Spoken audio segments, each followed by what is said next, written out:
everyone. Welcome to the Tennis Floss podcast, where I help you level up your tennis game one episode at a time. Today's episode is going to be a little different because it's part story, part strategy. So I just got back from Super Tri-Level Sectionals, and I wanted to share not only what happened over the weekend, but also the doubles lessons that I learned that you can use to improve your own matches. So grab your coffee or your post-match smoothie, and let's dive in.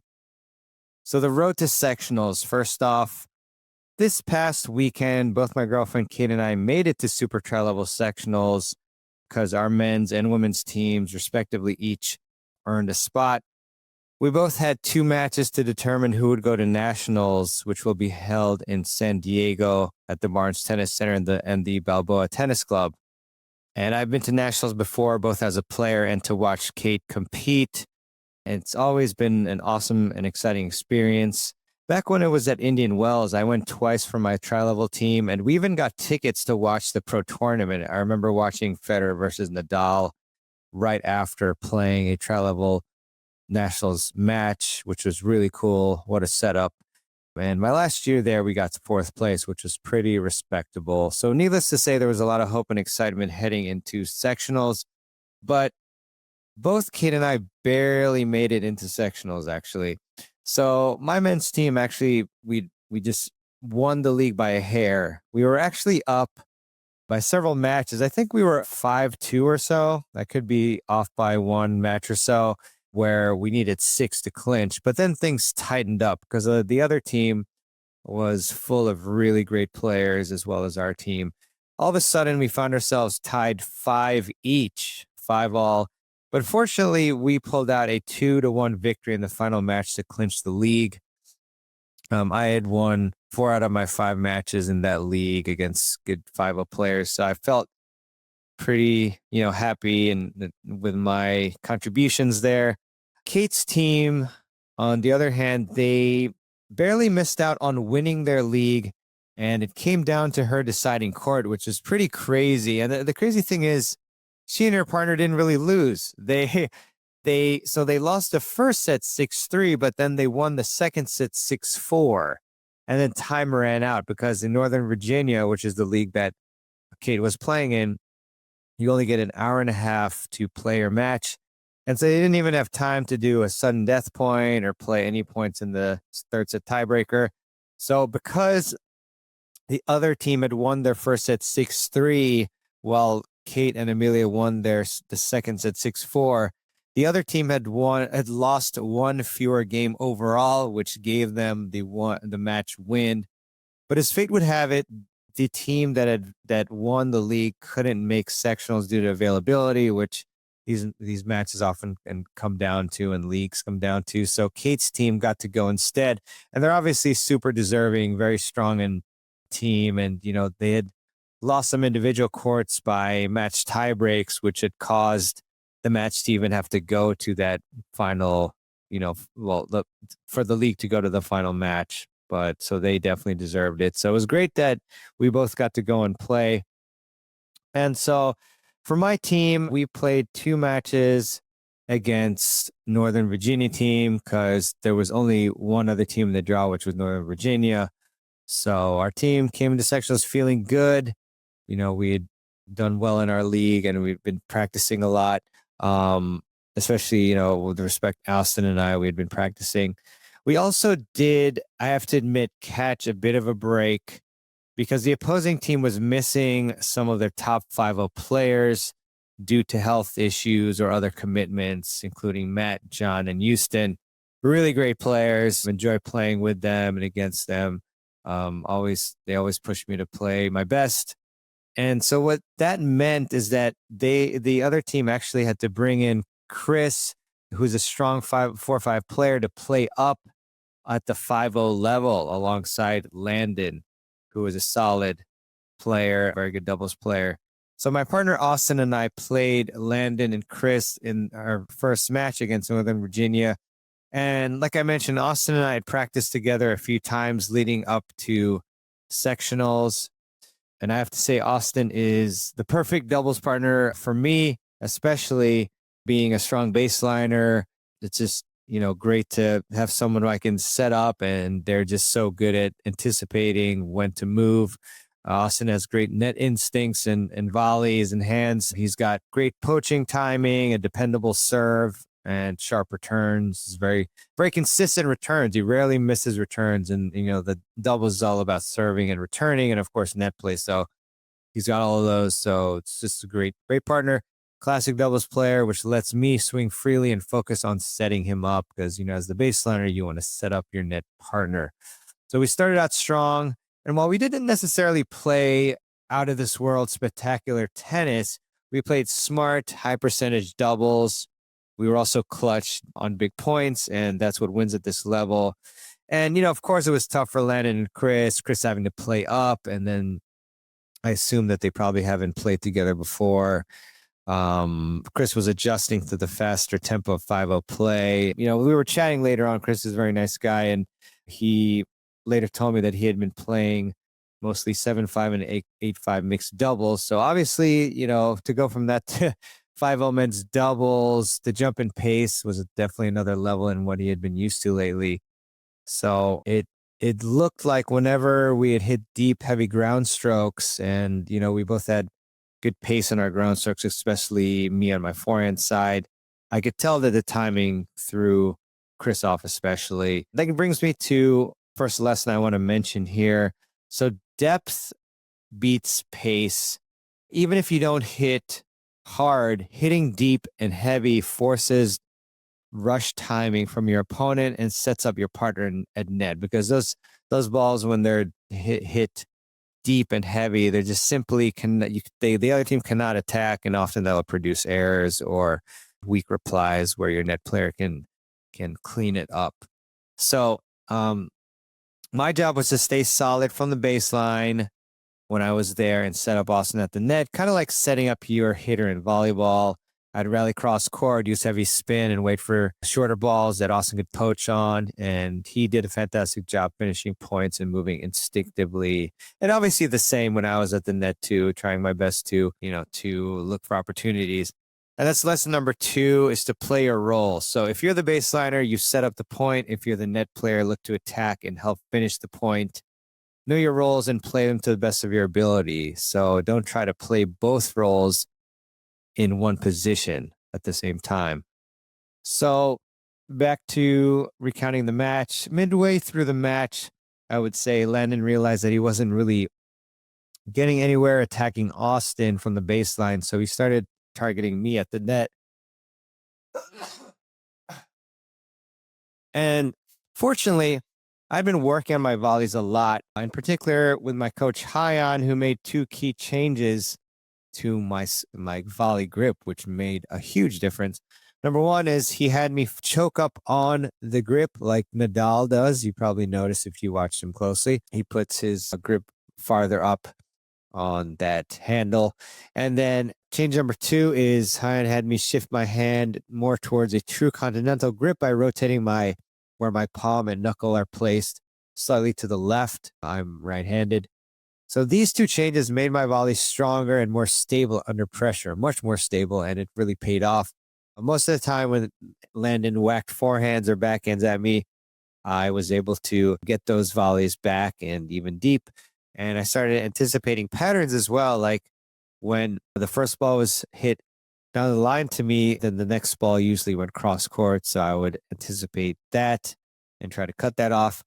And also I did well in anticipating the need to poach when the opponent had to reach to hit a low slice. So I was able to put away some of those during key points. And Austin and I stayed solid in the big moments, and then we didn't drop a game, actually. May sound surprising, but we played well and just won all the big points. So, yep. Oh no, able to win. Our 4-5s, Bill and Reggie, lost a tough match in straight sets to Slade and Mark. But our 4-0s, Jake and Mike, won theirs in straight sets versus Dave and Jason, I believe. So we took the first match 2-1, which was a great start. So, takeaways from match 1, first off, depth and spin.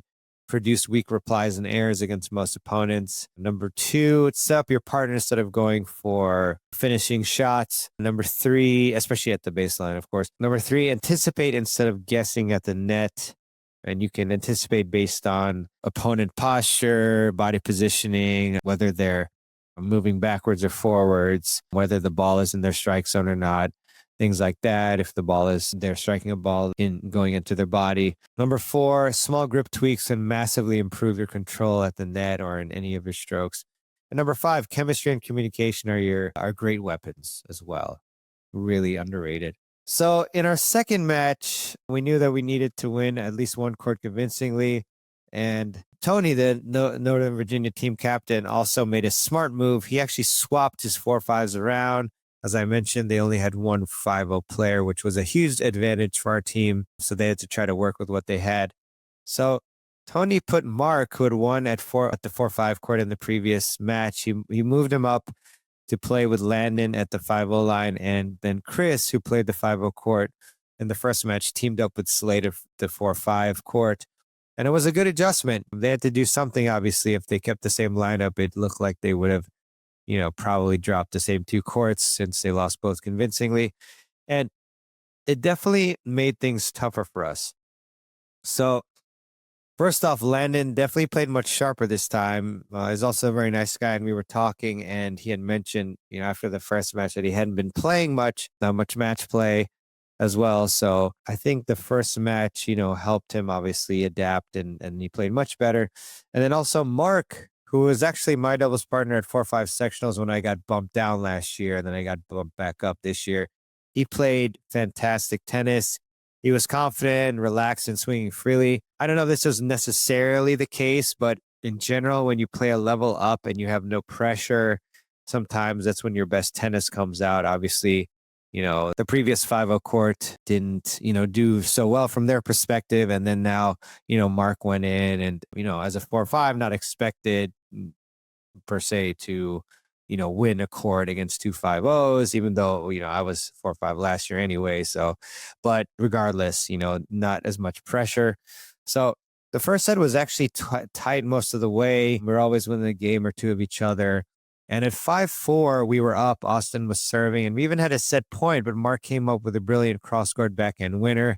And then there was one instance when it was out after they won a couple points in a row where Austin missed his first serve, and then there was kind of a short delay with the ball. I think there was a ball that rolled near the returner, near Mark, and it was nobody's fault at all. I'm not blaming anyone.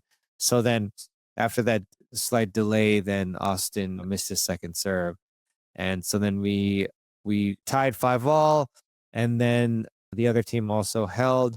So then all of a sudden we were down 5-6, and not only were we down 5-6, it was my turn to serve, and then I struggled with getting in first serves early in that game. And as a result, the other team was able to go on the offensive. And then we ended up down 15-40, facing 2 set points. And during this game, I actually told myself, hey, we are technically playing a 9-5 team, where Austin and I are a 10-0 team. And this isn't, any sort of put down or anything. But it was more motivation, telling myself that, you should win this. Like we're a great team. Again, like the ratings wise, we're supposed to win this. Just play our game. And it's important to communicate something like this in this way because, if you communicate it like this, then that will give you confidence to win, and then your mind and body will adapt. Whereas if you say this in a way where, oh my gosh, we're rated higher, we should win, what's going on, and then that you create doubt in your mind, then that's not going to help you. Then you're going to get nervous and miss more. So it's really important how you communicate something like this. Let it create, positivity and confidence. So this actually helped me a lot. And so when we were down 15-40, I still had confidence that I'd be able to hold, or we would be able to hold. And I looked at Austin and said, hey, let's go I formation. And he agreed. And so I really believe that this I formation, changing it up at this point, even though we had done some some Australian formation and a little bit of changing the look at this time helped a lot. So I hit a solid first serve to Landon on the deuce side. and I believe that he missed the return. And then at 30-40, we did I formation again, and I got his first serve in, and then Mark, he wasn't sure which side Austin was going, and luckily Austin was able to pick off his return cleanly at the net, and then we eventually held after winning a couple more points. Then we went to a tiebreak. And then at this point, we played a great tiebreaker. We were really sharp, solid. Just only one miss each from Austin at the net on a relatively easy volley for him, and second serve miss from me. But otherwise, we were solid, and we won that set in tiebreaker 7-3. And then that tiebreak gave us a big boost. So I felt looser, more confident, started hitting my first serves with more spin and pace again, and my shots with more spin and pace, especially. We opened the second set strong, up 2-0, but then we had a long deuce game on my serve. And even though I felt like I served well, I did get broke in that game. I think I probably could have got maybe a couple more first serves in, but they played a tough return game. But after that, we didn't lose another game. And at 5-1, I served out the match, hitting some big first serves that Austin was able to put away.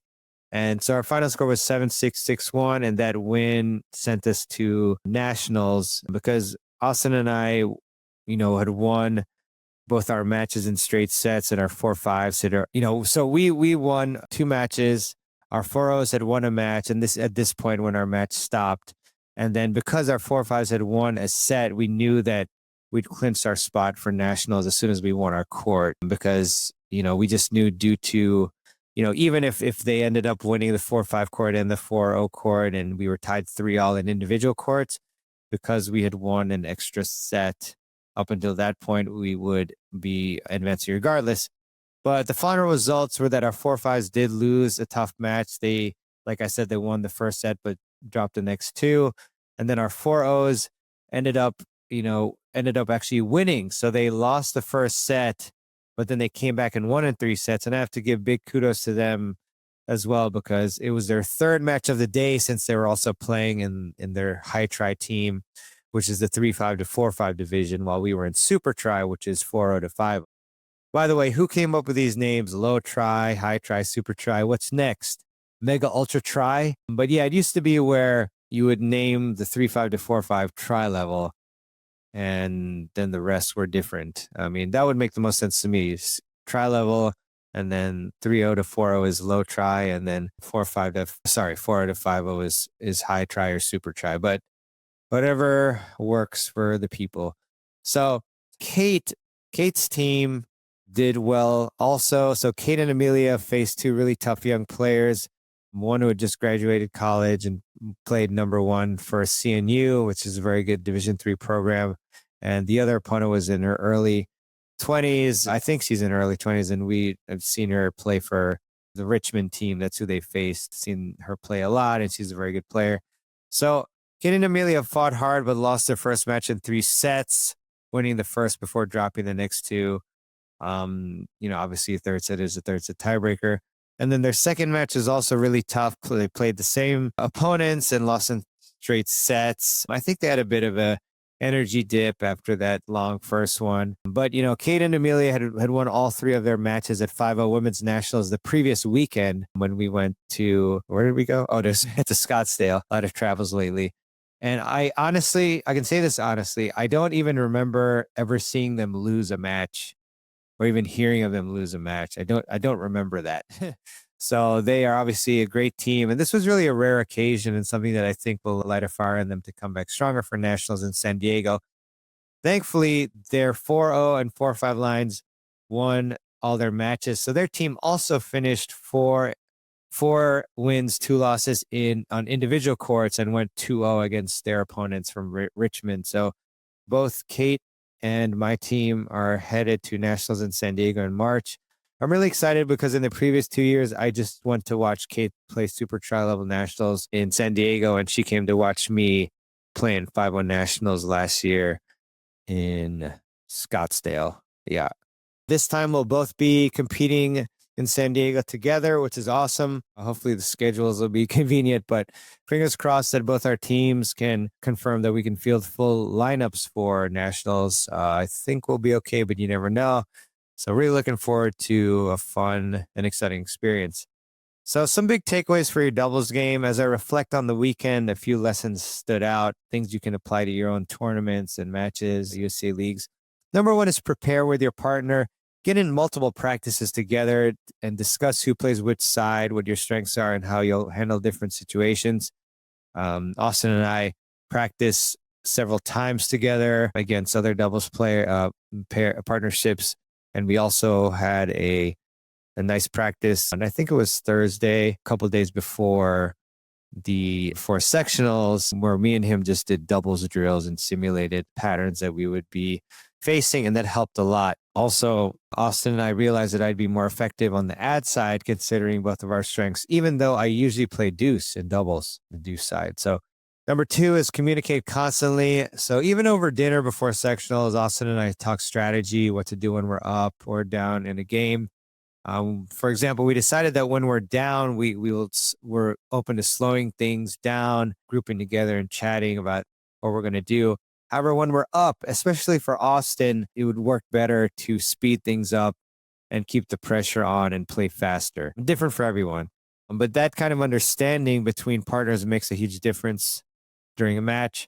Number three, train your serve and return the most out of all your shots. Those are the two most important shots in doubles. Obviously, we know that 70% or over 70% of points end in the first four shots. So that's the serve, return, serve +1, and return +1. So two most important shots in doubles by far, serve and return. And my first serve percentage seemed to directly correlate with how comfortable we were holding. Number four is be aggressive at the net. Don't be afraid to poach, anticipate, and take time away from your opponents. That can help a lot, produce pressure, produce errors, and also create opportunities for you to end the point. Number five, adopt a winning mindset. So when you're playing up or under pressure, remind yourself that belief fuels execution. Tell yourself that you're supposed to win this match, not out of arrogance, but confidence. That can really help adjust your mind and body to perform, to win. So looking ahead to Nationals, again, I'm thrilled that both Kate and I will be heading to San Diego for the Tri-Level Nationals Invitational in March. Between now and then, I'll be focusing hard on improving my serve, return, and anticipation at the net, really fine-tuning those areas so we can compete at our highest level and do the best that we can, and just so I can contribute as much as possible to the team, no matter how many matches I play, and hopefully we'll get some of our other 5-0s to attend, including Bartol. We have two Austins on our team, so the other Austin and Patrick, that would be great. So Nationals will be packed with talent. There are really no weak teams there. Every time I go, I see great players. So we'll need to bring our best tennis. So this whole experience reminded me that preparation, mindset, and partnership make all the difference in doubles. If you can get those right, you'll give yourself the best chance to perform when it matters most. So take it seriously, practice, communicate, find out what works best for you and your partner, and you will do great. So thanks so much for tuning in. If you enjoyed this recap and doubles lessons and picked up a few strategies, I would really, really appreciate it if you would leave a review on Apple Podcasts or Spotify or any other app that you use to listen to the show. We just find that Apple Podcasts moves the needle, so to speak, the most, but I really appreciate any review you can leave. Really helps the show reach more tennis players just like you, the more reviews and ratings that we get. And I just want to leave you, as always, with a quote to inspire your tennis improvement. This one is by Bobby Unser, and Bobby said, "Success is where preparation and opportunity meet." Really like that one there. So true. So with that, thanks for listening, and I'll see you on the next episode of the Tennis Files podcast. This is your host, mehrban, signing out.